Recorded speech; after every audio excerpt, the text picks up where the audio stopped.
So, today on the podcast, we're going to be talking about food intolerance or sensitivities. Mhm. They're definitely becoming a bit of an epidemic. Mm. And look, how prevalent they are is quite difficult to determine Mhm. because a lot of people just simply are not aware that they're suffering from an intolerance. And look, before I begin on this subject, I just want to clarify that I'm actually talking about food intolerances, not food allergies here. What's the difference? Like, I would have no idea. Yeah. Okay. So, a food allergy and food intolerance are both adverse reactions to foods, Mhm. obviously, Mhm. but they actually involve different mechanisms and symptoms. So, a Mm. food allergy is an immune system response. So, someone Mhm. has a food allergy, their immune system mistakes it as mistakenly identifies like a specific food protein generally as being Mm. harmful, and it attacks it. Mhm. And this causes a range of quite acute symptoms, Mhm. sometimes not so serious, things like hives or itching, but Mhm. a lot of food allergies cause really severe symptoms Mm. and right through to anaphylaxis, which is a life-threatening reaction, Yeah. that causes breathing difficulties and requires immediate medical attention. Yeah. So we all know the common food allergens, include things like peanuts and shellfish, Yeah. gluten, dairy. Yeah. On the other hand, food intolerance is more of a digestive system response rather than an immune system reaction. It Mhm. occurs when a person has difficulty actually digesting a particular food. So Mhm. the symptoms are often chronic and ongoing and not actually Mm. easily related to specific foods initially. Because an intolerance is quite different from an allergy, so it doesn't involve that immune response. Classic allergy testing isn't really of any use in determining what Ah. foods to avoid. Mhm. So the types of symptoms that you often will see with an intolerance are things like they're quite broad actually, Mhm. but they can include, not exclusively, but some of the things you might see are reoccurring headaches, Mhm. migraines, skin rashes. There's often abdominal discomfort or Mhm. digestive symptoms like nausea, bloating, wind, diarrhea, Mm. constipation. Mhm. Sometimes there's just like vague aches and pains or fatigue, weight gain, heartburn, indigestion, sinus and nasal kind of congestion, even anxiety and mood disorders. Wow. So Mm. it's quite diverse, really. Mm. Yeah. And Mm. in babies and children, you'll often see like restlessness or irritability. Sometimes in kids, behavioral problems can be exacerbated. Mm. Look, the symptoms can cause really varying degrees of discomfort, Mhm. and often a parent won't relate it to food as a Mm. source. So So it's a little challenging, hey, because it an is. allergy, it's straight away. You see the You reaction. Yeah, well, it's much easier. It's identifiable. Yeah, It's pretty because obvious it's usually. immediate, Yeah. whereas an intolerance can take It can time. take time, Ah, absolutely. uh-huh. Yeah. Mhm. But, look, I would say at this point, if you suspect you or your kids, are suffering from an intolerance, you need to seek the advice of a healthcare practitioner. Mhm.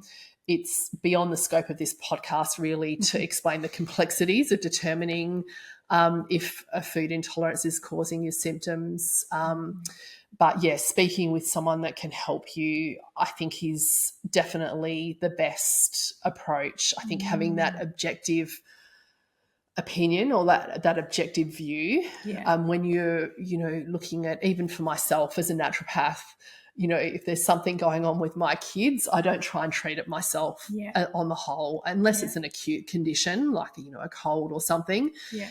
But if there's something that's going on, I'll always get someone else's. Like I see a Opinion. naturopath actually, for my whole family, and they take care of diagnosing and treating. So, with an allergy, like if you're allergic to peanuts, you've got to avoid peanuts. You Yeah, can't ever eat peanuts. yeah. Is it the same for an intolerance? Like if you know you're intolerant to something, does that mean you've just got to avoid that food forever? No, Okay. definitely not. So that's what I want to kind of go through with you Yeah. today, because Great. I feel like there's so much that can be done from a holistic perspective to to prevent someone, what I see quite often is actually a patient will present with one food intolerance and then they'll avoid that food altogether but not actually address the root cause of the problem and then develop a growing list of food intolerances. So, they'll start off with just one food and then before you know it,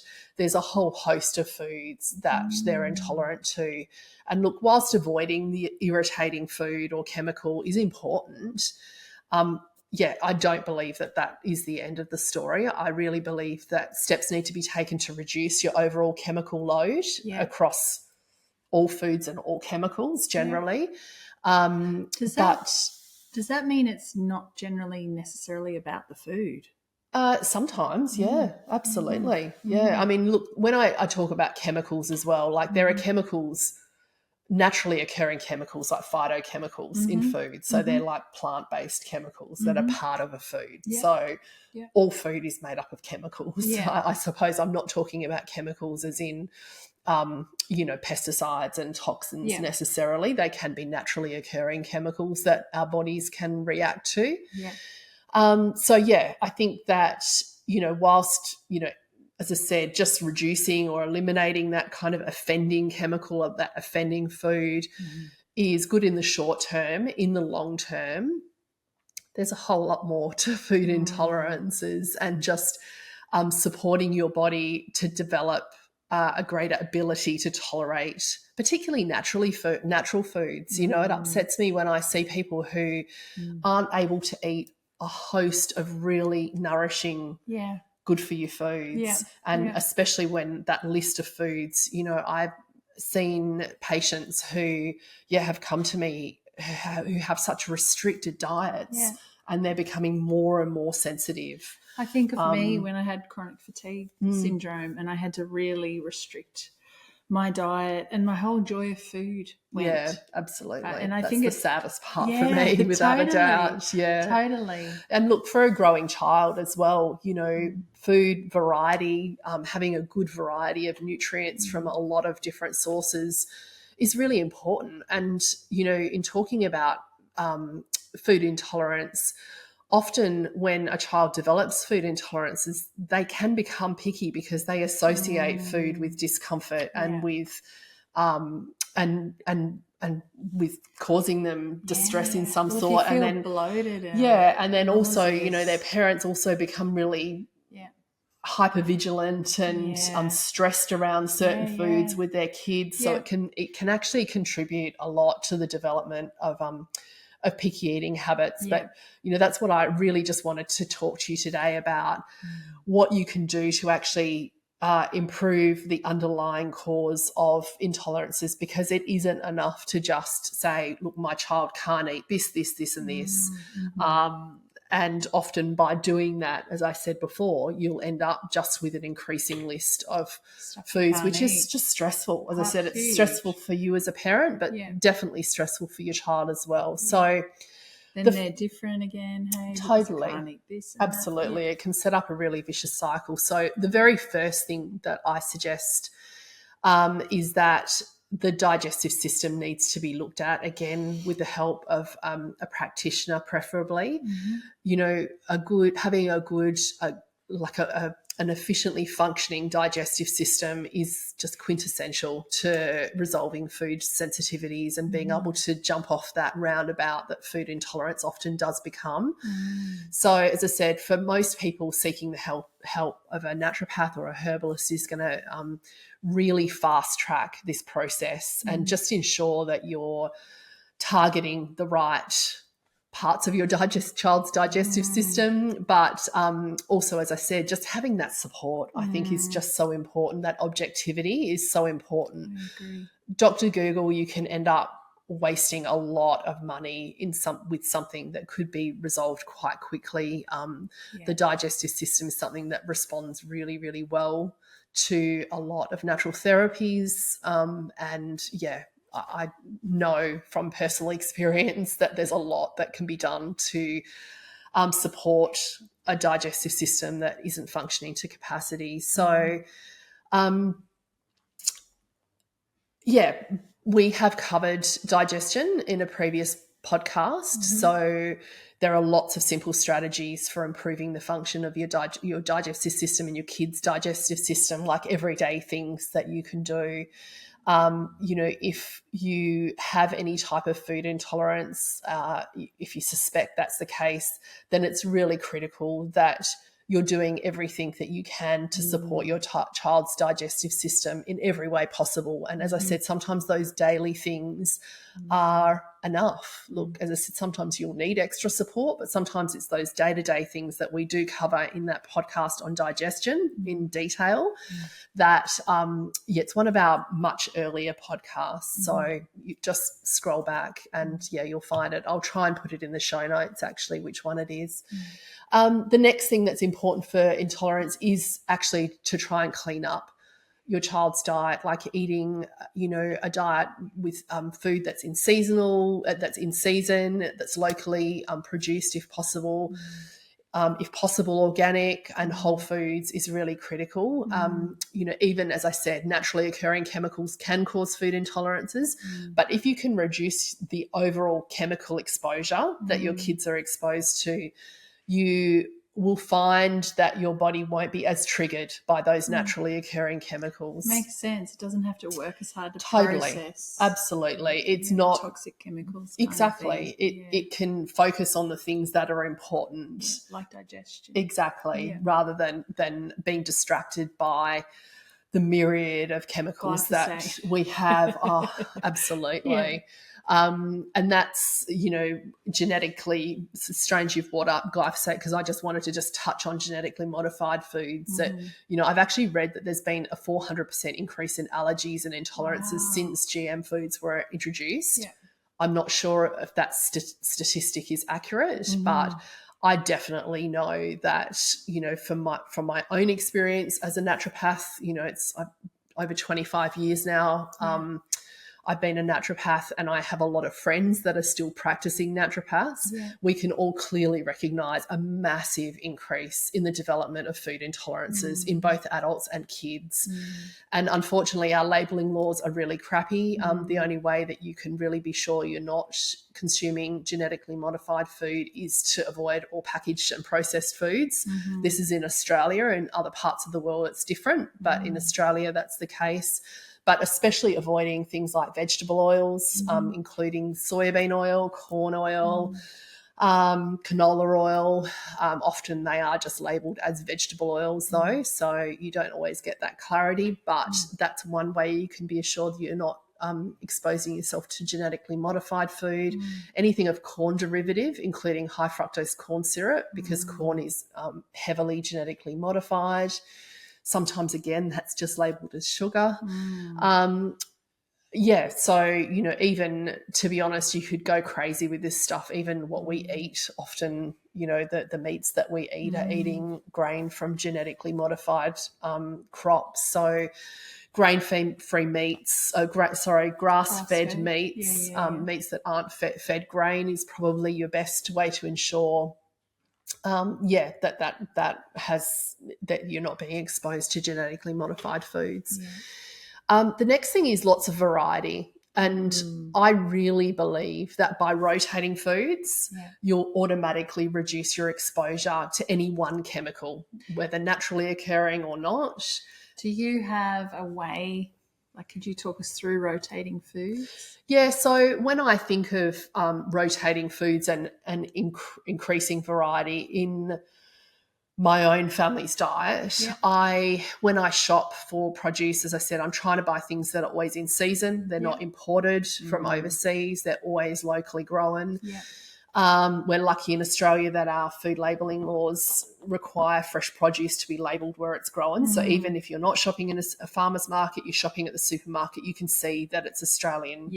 Like it has on the label, and if it's from another part of the world, you need to avoid it at all costs, because it's no doubt treated with a whole host, like our food security is really tight in Australia. So in order for that food to have made it to your plate, A, it's been in storage for a whole lot of time, but B, it's been treated with a lot of chemicals and irradiated and all sorts of things. So its life force for me is questionable, but variety for me is, buying things that are in season. When I'm shopping, I have staples, like I always buy potatoes, onions, carrots. Like I have my staples. Yeah. But I try and rotate other things. So, when kiwi fruit's in season, we'll have kiwi fruit and just, rotating through different fruits and vegetables So you where I just start can. buying the other stuff that's in that season. Yeah, so like one week I might buy kale Yeah. and use that in recipes. The next week I might buy an Asian green like bok choy, and the next week I might get cabbage.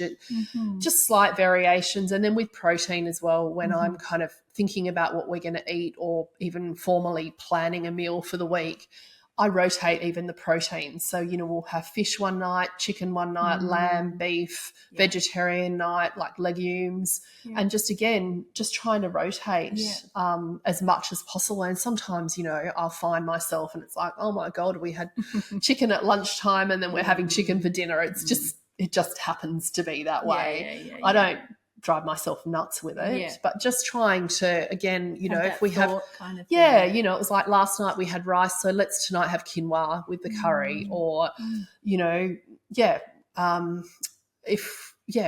I try not to have too much bread. So if we've had bread at lunchtime, I wouldn't be having like a hamburger at dinner because we've had bread at lunchtime. So just that little, and again, it's not always perfect. Sometimes we'll have bread at breakfast, lunch and dinner, but I try not to let that happen. I try and rotate things as much as possible. So, I feel like poor dietary variety is actually a very common cause as well behind this escalating occurrence of food intolerances. And it is a catch-22 for a lot of people, as I said, who eliminate one food only to replace it with a less irritating food, which they then eat too much of, and then subsequently develop a new intolerance to that food. So variety for me is just so important. Nutritionally, I feel like it helps to guarantee that you're not going to develop deficiencies because you're eating across a wide variety of food groups, and you're therefore being exposed and absorbing a wide variety of nutrients, because even each meat, like red meat, they have different nutrient profiles. So we're just constantly trying to extend those nutrient profiles that we're eating. Also the other big draw card for dietary variety and big tick for me is that research suggests actually and confirms that people who consume a wide variety of plant-based foods, so that includes legumes, nuts, seeds, as well as fruits and vegetables, spices as well, and herbs, they boast a more diverse gut microbiome. So when you have a more diverse gut microbiome, you're going to be able to digest your food more efficiently. So again, that strengthens the digestive process, which makes it less likely for you to develop food intolerances. So, my aim is to try and include at least 30 different plants in weekly meals. That sounds like a lot. It sounds like a lot, but if you're including herbs and spices, as I said, nuts, grains, legumes, seeds, they're all plant-based foods. So that diversity research, again, has kind of suggested that 30 is a good number to aim for. So, again, just having as much variety as humanly possible in yours and your family's diet is so important. And I suppose that's why I'm so passionate about setting up systems around variety. So for me, meal planning, and even if I'm not sitting down and formally planning out a meal, as I said, I have this forethought. When I head into dinner, it's like, okay, well, everyone took chicken at lunchtime today, made sandwiches or wraps or salads or whatever from chicken. So tonight I'll cook beef, or just having that loose plan around it. And I know helpful. For me, because I'm not a natural cook like you are, Yep. I've got to stretch myself to try new recipes. Yes. Because otherwise we'll eat the same. Totally. Because I'm such not a natural cook. Yeah, absolutely. And again, that's why, like, within, my Well Nourished Family membership, that's my whole goal behind that membership, is to help people, to support them to develop systems and routines, and also give them, like, we have nearly 1,000 recipes in that portal at the moment. So, like, one source that they know they can go to and get like nourishing, like meals that they know are going to be nourishing, but also super easy to make because, that's important for me. Totally, and with minimal dishes because, I mean, who wants to wash up after cooking? So, look, or having be overwhelmed by the recipe. Absolutely. Yeah, exactly. And it has to work as well. We triple test at a minimum triple test every recipe that I publish, if not more. Some recipes have about 10 rounds or 15 rounds of recipe testing. Sometimes it's the simple recipes that actually trip me up. It's really bizarre. Funny? Yeah. I also believe that herbal medicine and even homeopathy, when it's professionally prescribed, is just amazing for supporting and rebalancing the systems of the body involved in the development of the intolerances. So, when you're looking at a case holistically of food intolerance, you might be thinking, okay, this person needs their liver supported in some cases because those detoxification pathways are congested, as I said before and spoke about. Their digestive system needs extra support. Perhaps it's the earlier stages of digestion, perhaps it's the latter stages of digestion. The nervous system as well can really affect the way that the gut works. So it's another important consideration. A lot of people, and I believe it's again a bit of a vicious circle because often food intolerance becomes stressful, like we spoke about before, that there's people get anxious about food and eating and how it's going to make them feel and what they need to avoid and what they're going to replace it with. And then that causes their nervous system to become stressed, which adversely affects the way that their digestive system, the stress shuts down their digestive system. This and how, that's where I was laughing before. I could relate to my food getting narrower and narrower, and then that's all you think about. Totally. What can I eat? And it's sometimes, and this stressful. is where a holistic approach is so important, because I know a lot of people are selling you a diet to fix a problem out there. And, and sometimes though, you can try one of those ways of eating and they do work. Often at the start, a lot of these ways of eating work really well because most diets, the one thing they have in common is that they, eliminate crap. And so as soon as you eliminate junk food or processed food, you're immediately going to feel better. But then as time goes on, they might plateau a little bit. And, just recently, I know GAPS is, technically on paper, it's a great diet for supporting gut health. But, I recently had a lady reach out to me and she had seriously terrible digestive issues, terrible food intolerances, and she said that she had tried the GAPS diet and her symptoms got way worse.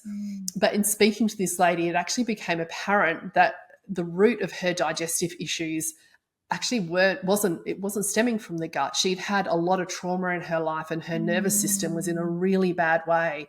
And by starting GAPS, and it's so restrictive, that actually the nervous system totally her nervous Makes system had even escalated even more. So that's something I'll say to people that have their nervous system's been through a lot. Food's so important. Those meals that their body can just rely on.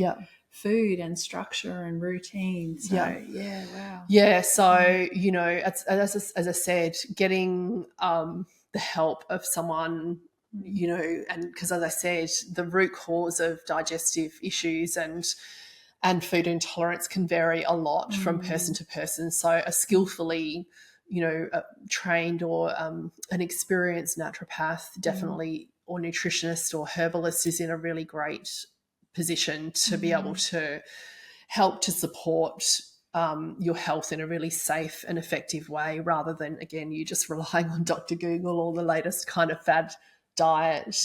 Which can be tempting. And getting back to stress as well, a lot of people when they're on holidays or they're celebrating an occasion actually find that they tolerate foods that they wouldn't ordinarily tolerate. I hear all the time people talking about how they've gone to Italy or Europe and whereas they can't eat this and this, bread and pasta and all these foods when they're in Australia, they're completely fine eating them in another country. And look, there's a couple of things going on here, because I know that the way that Italians, for example, farm their wheat is very different to us, getting back to glyphosates and genetically modified grains and stuff. But if you just look at it from a stress or a nervous system angle, that just, to me, very much demonstrates that, when you're on holiday, you relax. It's the same. So even true. Like here in Australia, I'm not great with coffee. It definitely stimulates me, but when I'm on holiday, I can happily have a coffee every day and even stretch it to 2, and it doesn't even touch the sides. Whereas if I did that in a regular working week, I'd be off my rocker. Like my nervous system would literally collapse under the pressure of too much stimulus. Stress management is also a really critical part of supporting someone with food intolerances. I firmly believe that we shouldn't accept that you or your child have a food intolerance and it's always going to be that way. I know for a fact, because I've seen it in clinical practice in supporting people with food intolerances, that by nurturing and rebuilding your digestive system, as I said, supporting your liver and nervous system, and actually having a holistic excuse me, I've been talking too much, having an holistic framework around treating someone with food intolerance, I think you can significantly improve the tolerance threshold and become someone who enjoys a wide range of kind of delicious whole foods, which is my aim in this world, is for us all to enjoy, be able to enjoy whole foods. Yeah, I agree. Yeah. Health, well-being, for everything. For everything, absolutely. Yeah. So hopefully this has been helpful, and that's it for today. Yeah. See you next time. Yep.